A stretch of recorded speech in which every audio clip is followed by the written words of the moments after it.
Hey guys, in this video, I will show you how to stop your iPhone lag. Alright, let's begin. First, open the Settings app on your iPhone. Scroll down, tap Apps, then select Safari or your main browser.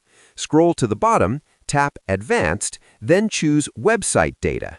Here, tap Remove All Website Data to clear cached files. This helps free storage and improves overall performance.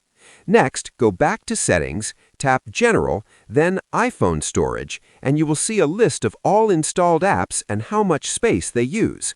Look for apps taking up large amounts of storage. Tap an app you still use and choose Offload App, then reinstall it. This removes cached and temporary files while keeping your data, which can significantly reduce app size. Finally, return to Settings, tap General, then iPhone Storage, and scroll to System Data. This storage builds up over time.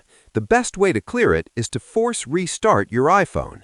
Quickly press Volume Up, press Volume Down, then press and hold the side button until the Apple logo appears.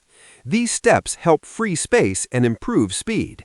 So that's basically how you can stop your iPhone lag. That's it for this video. Thanks.